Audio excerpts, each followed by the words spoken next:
বহুবার যে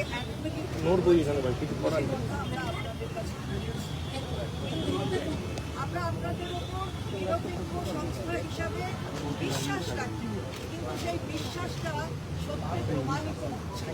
কারণ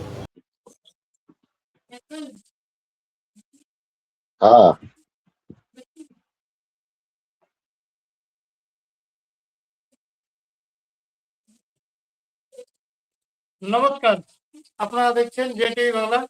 আমি জয়ন্ত বর্মন। তো আজকে নির্বাচন কমিশনার অফিসে গিয়েছিল টিএমসি পার্টি থেকে। তো সেখানে কিছু কথাবার্তা বিতর্ক হয়েছে। তো যা নিউজ আসলো এতে মনে হচ্ছে যে টিএমসি যে আছে, টিএমসি মানে একদম লেজে গোবরে হয়ে গেছে কমিশনারের কাছে। তারপরে গণেশ কুমারকে ধমকি দিয়েছিল যে ইলেকশনের পরে মানে কে মোদি শাহ মানে দুইজনের কথাই নিলাম একসঙ্গে। তো ওনারা কেন্দ্রে থাকবে না, কেন্দ্রে না থাকলে পরে টিএমসি দেখে নেবে, এরকম ধমকিও দিয়েছিল। কিন্তু আজকে সেই মানে মমতা ব্যানার্জির গড়ে কালীঘাটে গিয়ে পুজো দিয়ে আসলো। শুধু কি দেখাতে পারলো, go back slow back, go back go back, মানে ব্যানার ওনার দেখা যাচ্ছিল। তো এই নিয়ে আজকে কিছু কথা বলবো। তো আমাদের সঙ্গে আছে নারায়ণ বর্মন, তো ওনার সঙ্গে আজকে কথা বলবো। তো কি বলবো এই ব্যাপারে? যেদিন থেকে এসআইআর ঘোষণা হয়েছে সেদিন থেকে তৃণমূল কংগ্রেস আধা জল খেয়ে লেগেছে যে এসআইআর বন্ধ করব, অনেক লেকচার, অনেক জ্ঞান, অনেক কিছু। এরপরও এসআইআর হয়েই গেল, এসআইআর হয়ে গেল। এবং জ্ঞানেশ কুমার আজকের যে ঘটনাটা আজকে আসলো, মমতা ব্যানার্জি ভেবেছিল যে দোতাল গায়ে বোধ আমার পেছনে আছে, জ্ঞানেশ কুমার আসলে পাথর টাথর মারবে, শুধু গো ব্যাক স্লোগান না, পাথর টাথর মারবে। তো এখন দেখছে যে দোতাল গায়ের নাই সঙ্গে, সেও তো পাথরবাজি করার মতো কেউ ছিল না। শুধু কয়েকটা ব্যানার পোস্টার লাগিয়ে ওই যে চটি চাটার দল একটা আছে, তৃণমূলের কিছু ছেলে পেলে চটি চাটার দল, যারা নিজের ভবিষ্যৎ সম্বন্ধে কোনো অবগত না, শুধু দাদাগিরি মস্তানি করে ভাবছে যে জীবন কাটিয়ে দিবে। এই সমস্ত কয়েকটা ছেলে পেলে, কয়েকটা নিশারু, যে 1,500 টাকা পেলে নিশা টেশা প্রতিদিন 50 টাকার মটট খেয়ে জীবন কাটাতে পারবে বাবা মার হোটেলে বসে, ওই সমস্ত ছেলে পেলেরাই ওখানে গো ব্যাক স্লোগান দিচ্ছিল কালীরঘাটে। আর যেটা চন্দ্রিমা ভট্টাচার্যের সঙ্গে হলো সেটা হচ্ছে জ্ঞানেশ কুমারের কাছে গিয়েছিল, যাকে জ্ঞানেশ কুমারকেই ধমকি দেওয়া শুরু করেছে চন্দ্রিমা ভট্টাচার্য। চন্দ্রিমা ভট্টাচার্য হচ্ছে শুয়োরমুখী। এই শুয়োরমুখীর মুখ দেখলে, শুয়োরদের মুখ দেখলে এসব নাকি মুসলমানদের যাত্রা খারাপ হয়ে যায়, ওরা ওটা নাপাক মনে করে। চন্দ্রিমা ভট্টাচার্য হচ্ছে একটা নাপাক মহিলা, শুয়োরমুখী মহিলা। এই চন্দ্রিমা ভট্টাচার্য একটা ভিকটিম কার্ড খেলতে যাচ্ছিল যে জ্ঞানেশ কুমার হচ্ছে মহিলা বিরোধী। আমি আমার কথা সাউন্ড অফ করে দিয়েছে। আরে মহিলা বিরোধী, জ্ঞানেশ কুমারও মহিলার পেটের থেকেই জন্ম হয়েছে, আমরা সবাই মহিলার পেটের থেকেই জন্ম হয়েছি। মমতা ব্যানার্জি মহিলা মুখ্যমন্ত্রী বলে আমরা মহিলা বিরোধী না, মমতা ব্যানার্জির বিরোধী, মহিলা বিরোধী না। মহিলা বিরোধী শব্দটা আলাদা। মহিলা বিরোধী কেন হতে যাবো? আমরা কি মার পেট থেকে জন্ম নেই? আমাদের মা কি মহিলা না? আমাদের ঘরে কি মহিলা নেই? ভারতীয় জনতা পার্টি কই আকাশ থেকে তো পড়েনি, সবারই মা আছে, ঘরে বোন আছে, মেয়ে আছে। মহিলা বিরোধী না, মহিলা বিরোধী হচ্ছে তৃণমূল কংগ্রেস। এরা চায় না মহিলাদের ডেভেলপ হোক। ওরা 1,000 জায়গায় 1,500 টাকা ভাতা দিচ্ছে, অথচ লাখপতি দিদির যে যোজনা কেন্দ্র সরকার বের করে রেখেছে, লাখপতি দিদির একটা যোজনা আছে, সেই যোজনাটা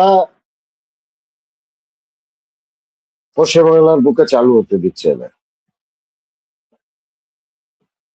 বেটি বাঁচাও বেটি পড়াওটা চালু হতে দিচ্ছে না। এই ধরনের অনেক যোজনা মহিলাদের জন্য, যে যোজনাগুলো চালু হতে দিচ্ছে না। কেন্দ্র সরকারের যোজনা উল্লেখ।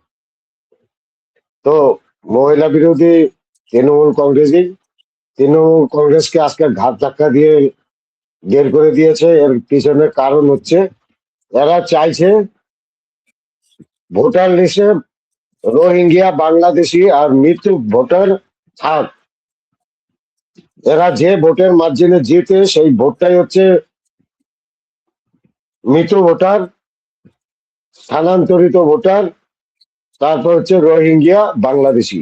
এই 4 ক্যাটাগরির ভোট দিয়ে জিতে। আর এই 4 ক্যাটাগরি ভোটেই বেরিয়ে গেছে। অজন্য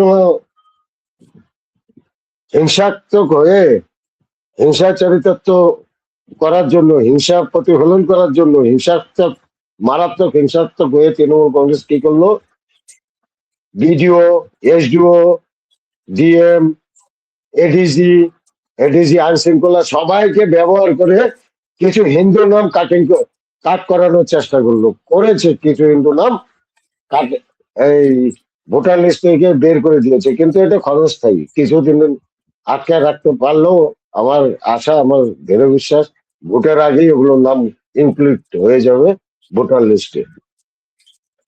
তো এই হচ্ছে তৃণমূলের অবস্থা। তারপর হচ্ছে তৃণমূল যে ধর্ণা মঞ্চ থেকে যে ধরনের বক্তব্য রাখছে, ধর্ণা মঞ্চ এখন এদের লেজে গোবরে গেছে। তৃণমূল ইলেকশন ডিক্লেয়ার হতে চলেছে, হাতে বেশি সময় নেই। তৃণমূল প্রচারে বের হতে পারছে না। প্রচারে গেলেই মানুষ দেখো, ঘেরে ধরছে, আমি একটা ভিডিও প্রশ্ন দেখাচ্ছি। করছে। হম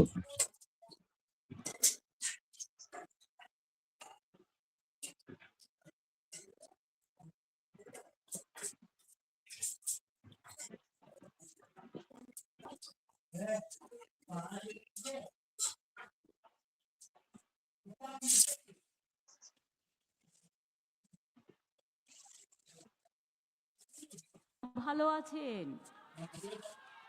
আর যদি আমরা না থাকি, কোনোদিন সেরকম আসে, 1 সেকেন্ড লাগবে। একটা কমিউনিটি যখন জোট বাঁধে না, ঘিরে ফেললে 1 সেকেন্ডে দেবে একদম 12টা বাজিয়ে। যদি নিজেদের 13টা বাজাতে না চান, বিজেপির অপপ্রচারে কেউ ভুল বুঝবেন না।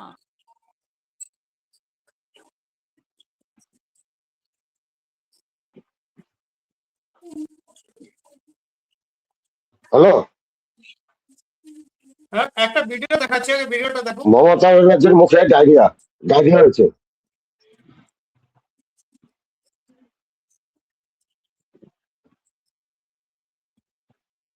ফুল স্ক্রিনে শো করলাম ভিডিওটা, দেখো। হ্যাঁ, চালু করুন। আমরা আছি বলে না আপনারা সবাই ভালো আছেন। আর যদি আমরা না থাকি, কোনোদিন সেরকম আসে, 1 সেকেন্ড লাগবে।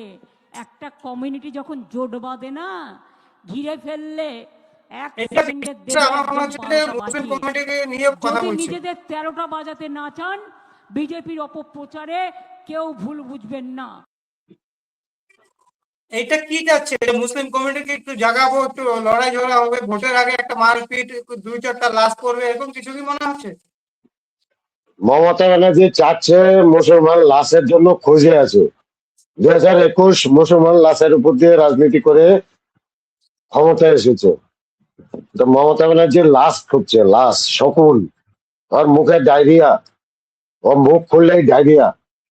যেমন ডায়রিয়া রোগীরা পায়খানা করলে যেরকম মানে কাপড় চোপড় নষ্ট করে, এরকম উনি মুখ খুললেই সমাজ নষ্ট হয়ে যায়, সমাজে একটা বিশৃঙ্খলা লেগে যায়। মমতা ব্যানার্জির মুখে, ওই জন্য আমি বলি মমতা ব্যানার্জি মুখ খুললেই ডায়রিয়া পেশেন্টের মতো, মানে সমাজ নষ্ট করে দেয়। উনি চাচ্ছে একটা হিন্দু মুসলমানের মধ্যে এটা একটা বিশাল বড় বিভাজন। হুমকি দিচ্ছে না এটা?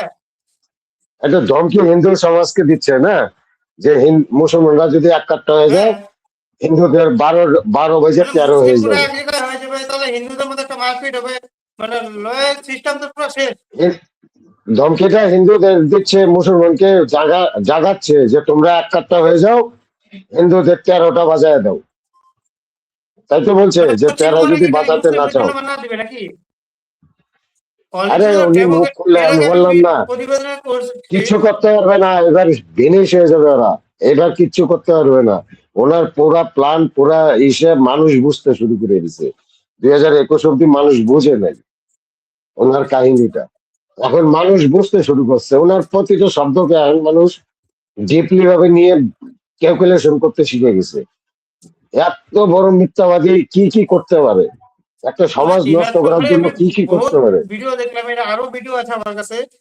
তো ওনার সবচেয়ে রাজনীতির ভয়ের, যে কর্মী, ওদেরকেও ধমকি দিচ্ছে যে ভোটের পরে আমরাই থাকবো।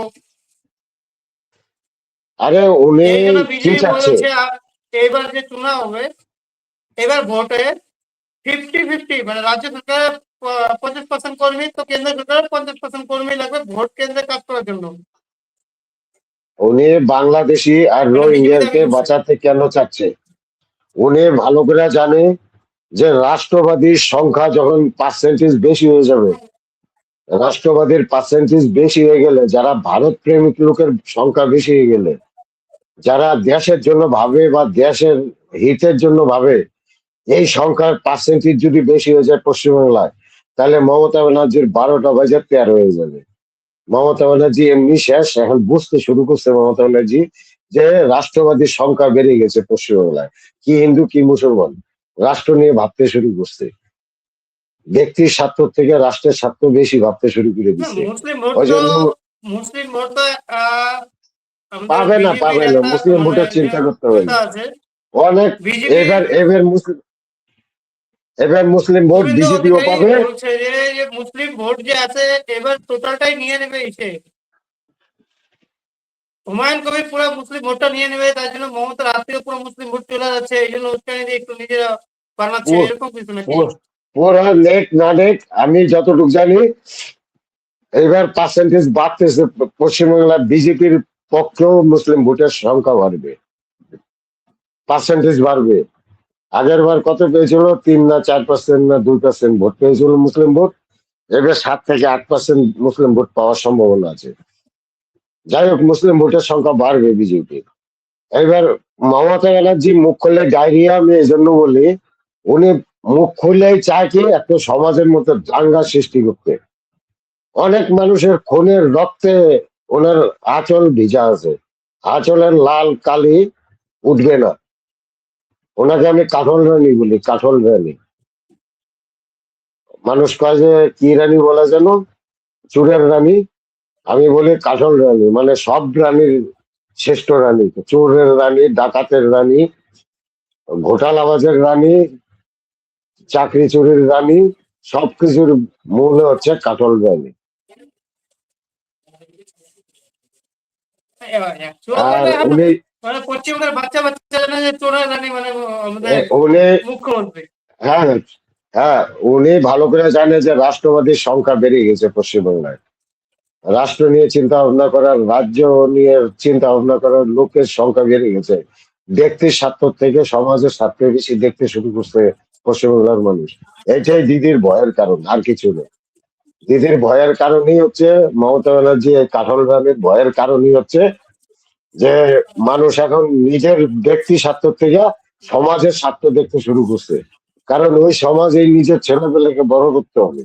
এই চোরের মাঝখানে যদি ছেলেপেলেকে বড় করতে যায়, তাহলে আমার যে আদর্শ, আদর্শ ছেলের ভিতরে বাচ্চার ভিতরে আমি আর ঢালতে পারবো না। যে ন্যায় পথে চলো, নিষ্ঠাবান হও, মানুষের পর উপকার করো, ওই পরধন নাহি লোভে চিরদিন শোকের হবে, শিশু শিক্ষার যে বাণীগুলো, বাণীগুলো যেন বাচ্চাদের মাথায় না ঢুকে, এটাই আর 15 বছরে প্রয়াস করে আসছে। ঢুকবে যে কোথা থেকে, পরধন নাহি পশ্চিমবঙ্গের লোভে শিক্ষা তো চিরদিন শেষ। শোকের হবে। আগে শিশু শিক্ষায় আমরা কতগুলা আদর্শের বাণী পেয়েছি না, যে পরধন নাহি লোভে চিরদিন শোকের হবে, মিছা কথা নাহি কবে, এগুলা যে পড়ছিলাম, ওই পড়াগুলা এখনের দিনে মানে ওরা চাচ্ছে যে এগুলা যেন ডেভেলপ না করে, এই বিচার ধারাটা যেন সমাজে ডেভেলপ না করে, এই জন্য 15 বছর থেকে কাজ করছে মমতা ব্যানার্জি। কিন্তু এখন দেখছে যে আর পারা যাচ্ছে না ধামাচাপা দিয়ে, আবার পুনরায় ওই যে সততাটাই জায়গা উঠতেছে, পুনরায় সমাজের মধ্যে একটা সৎ ভাব আসার উপক্রম হয়ে গেছে। সমাজের মানুষ চাইছে যে একটা মানে সুন্দর সভ্য সমাজ গড়ে উঠুক, রাষ্ট্র হিতে, রাষ্ট্রের ভালোর জন্য, রাজ্যের ভালোর জন্য, সমাজের ভালোর জন্য। সমাজ যখন এইদিকে ধাবিত হচ্ছে তখন মমতা ব্যানার্জির এই পাগলামি শুরু হয়েছে, ওর মুখে ডায়রিয়া হওয়া শুরু হয়ে গেছে। ও খালি চাচ্ছে যে সমাজে হিন্দু মুসলমানে একটা দাঙ্গা হোক, কয়েকটা মুসলিম লাশ পড়ে যাক, ওই মুসলিম লাশগুলা ঘাড়ে করে নিয়ে পুরা রাজ্যে ঘুরে বেড়াবো, আর নিজের ক্যাচারে ঢোকার পরিকল্পনা আগে যেটা করছিল সে আইপেক এর অফিসে, ওটা হলো না, ওই প্ল্যান ফেল হয়ে গেছে। আর আইপেক এর 12,000 কোটি টাকা পে করছে, 12,000-এর মধ্যে 8,000 কোটি টাকা পে করছে, আরো 4,000 কোটি টাকা পে করতে হবে মমতা ব্যানার্জি, আরো 4,000 কোটি টাকা, 12,000 কোটি টাকা 5 বছরের কন্ট্রাক্ট। আইপ্যাক তো হলো মমতা ব্যানার্জি, মানে আইপ্যাক অফিসটা যে আছে এটা তো বারো অলরেডি মমতা হাজার কোটি ব্যানার্জি টাকায় মানে কন্ট্রাক্ট করছে পার্টি অফিস। 2021 থেকে 2000, এই যে 26-এর ইলেকশন নির্বাচিত জিতিয়ে দেওয়ার জন্য 12,000 কোটি টাকা কন্ট্রাক্ট আইপ্যাক এর সঙ্গে, মমতা ব্যানার্জিদের পার্টি, তৃণমূল কংগ্রেসের পার্টি। ওই জন্য আইপ্যাক এ দেখো, চালাচ্ছে এডি এডিজি এডিজি। আজকে বললো না সে, এডিজি আইন শৃঙ্খলা বিনীত গোয়েলকে আজ পুরা ধমকির সুরেই বলছে যে তোমরা, হ্যাঁ বসুন, আমি সব জানি।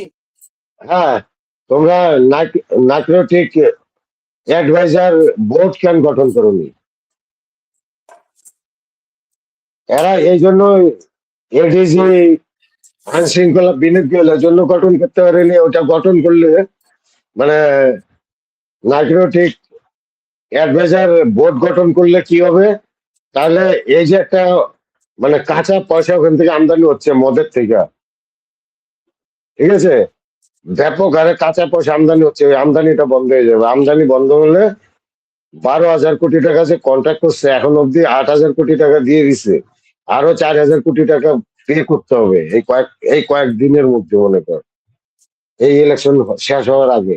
তা নাহলে আবার আইপোকে ভেটরা দিয়ে বেলাতে পারে, ভয় আছে মমতা ব্যানার্জি।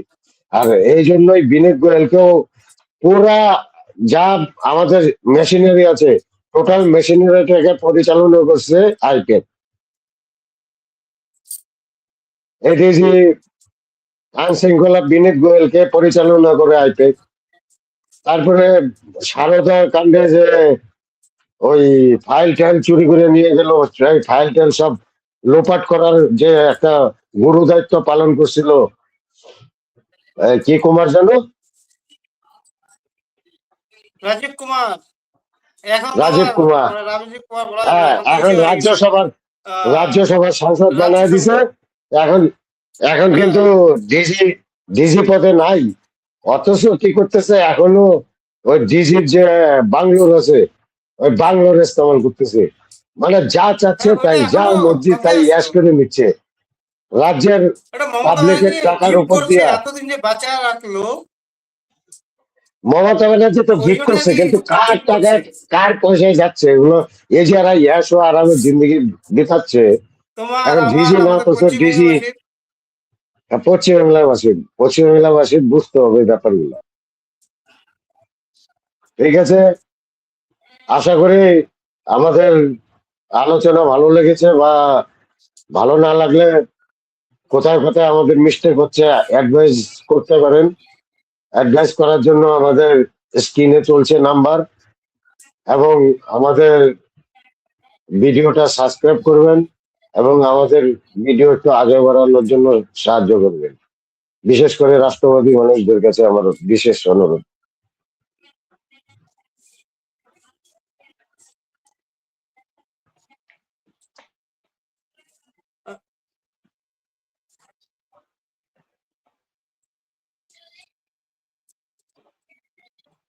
কাট করবো? হ্যালো।